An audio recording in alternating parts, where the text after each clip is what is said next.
Assalamualaikum warahmatullahi wabarakatuh. Kami dari kelompok 5 akan menjelaskan tentang Karakteristik peta persebaran negara maju dan berkembang dan region Australia.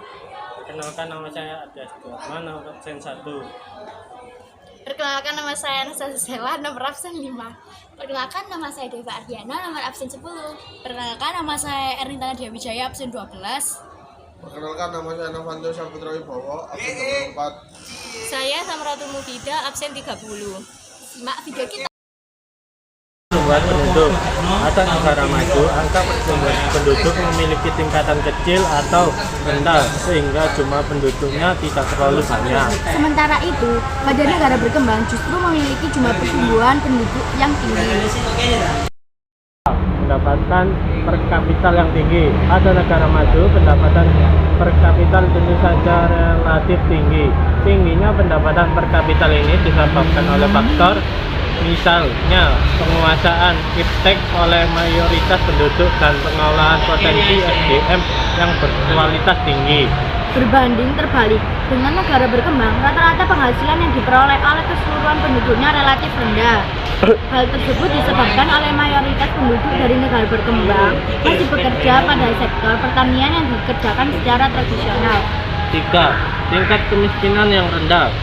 Kesempatan kerja yang diperoleh oleh penduduk di negara maju juga berada di tingkat tinggi. Hal tersebut tentu saja mampu mengurangi populasi pengangguran dan juga selaras dengan tingginya pendapatan per kapita dari negara tersebut. Berbanding balik dengan negara berkembang, tingkat kemiskinan pada negara tersebut justru tinggi. Banyak faktor penyebab, salah satunya yaitu rendahnya tingkat pendapatan per kapita. 4. Angka harapan hidup yang tinggi. Rata-rata penduduk di negara berkembang yang justru angka harapan hidupnya lebih rendah. Hal tersebut dikarenakan oleh buruknya pelayanan kesehatan dan sebagian penduduknya tidak sadar mengenai pentingnya kesehatan. 5. Tingkat pendidikan yang tinggi. Di negara maju, tingkat pendidikannya tinggi disebabkan oleh negara mampu membangun fasilitas pendidikan yang memadai dengan angka melek huruf yang hampir mencapai angka 100%.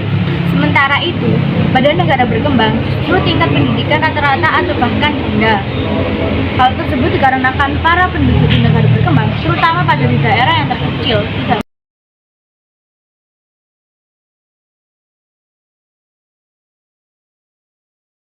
Merupakan negara yang mayoritas penduduknya menganut agama Kristen. Hal ini tidak mempengaruhi Islam sebagai agama yang datang dari Timur Tengah menjadi minoritas, karena justru Islam merupakan negara terbesar kedua setelah Kristen di Australia. Budaya Australia sangat beragam dan orang-orangnya juga dicirikan sebagai negara yang santai dan ramah yang menikmati makanan, budaya, seni, dan juga berolahraga di luar ruangan. Faktanya, kriket dianggap sebagai olahraga nasional paling populer di Australia. Persahabatan Australia dianggap sangat setia. Penduduk Australia merupakan negara yang mayoritasnya penduduknya menganut agama Kristen. Beberapa SDA yang ada di benua Australia. Pertama adalah peternakan dan pertanian. Nah, peternakan dan pertanian ini juga didukung oleh beberapa faktor, diantaranya adalah adanya padang rumput yang luas di beberapa wilayah di Australia. Yang kedua adalah peternakan yang sudah menggunakan alat-alat modern.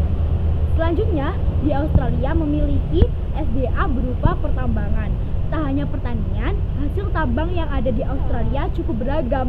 Contohnya adanya tambang emas Gruyere ini berlokasi di Gurun Victoria Besar. Selanjutnya adalah kehutanan. Australia adalah negara yang memiliki teknologi yang canggih dalam bidang kehutanan. Gak heran nih, Australia mampu memproduksi kayu dengan jumlah yang sangat banyak dari hutannya. Daya manusia yang ada di benua Australia. Yang pertama adalah jumlah.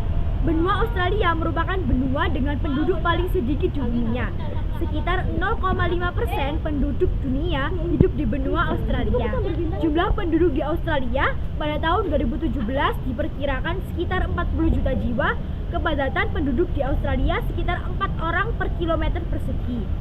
Sebaran merupakan salah satu wilayah dengan kepadatan penduduk paling rendah di dunia. kebanyakan penduduk Australia tinggal di kota-kota sepanjang pesisir pantai, jauh dari pedalaman yang memiliki iklim ekstrim. Negara Selandia Baru memiliki kepadatan penduduk 15 orang per kilometer persegi. Yang ketiga adalah komposisi. Komposisi penduduk benua Australia antara lain sebagai berikut. Yang pertama, usia rata-rata penduduk sekitar 33 tahun. Yang kedua, persentase usia 15 sampai 64 tahun sebesar 66%. Yang ketiga, jenis kelamin penduduk sebanding sekitar 50% pria dan 50% wanita. Yang keempat, sekitar 71% penduduk hidup di perkotaan. Yang ketiga adalah pertumbuhan. Tingkat pertumbuhan penduduk benua Australia sekitar 1,4% per tahun. Yang keempat adalah kualitas penduduk. Berdasarkan data IPM tahun 2016, kualitas penduduk Australia dan Selandia Baru termasuk sangat tinggi. Yang kelima adalah keragaman etnik. Suku bangsa Australia asali adalah Aborigine. Suku bangsa terbesar adalah warga keturunan Eropa. Sebagian kecil adalah orang Asia. Sebagian besar penduduk Australia beragama Kristen, sisanya memeluk agama lain seperti Buddha dan Islam. Potensi wilayah di Australia. Saat ini, Australia merupakan negara terkemuka dalam pertambangan dan memiliki cadangan besar di dunia untuk brown coal, timbal, retil, zircon, nikel, tantalum, bauksit, tembaga, emas, dan perak. Benua Australia dan Oceania, Federasi Mikronesia, Nauru, Samoa, Solomon, Tuvalu, Kepulauan Marshall, dan Vanuatu. Dua negara maju di benua Australia, yaitu Australia dan Selandia Baru. Kerjasama antar negara. Yang pertama WTO. WTO bertujuan untuk memecahkan dan mendiskusikan masalah mengenai perdagangan antar negara. Yang kedua IMF. IMF bertujuan untuk memberikan dana pinjaman kepada negara yang membutuhkan dana pinjaman. Yang ketiga SEATO. SEATO didirikan untuk memberantas komunisme yang ada di Asia Tenggara.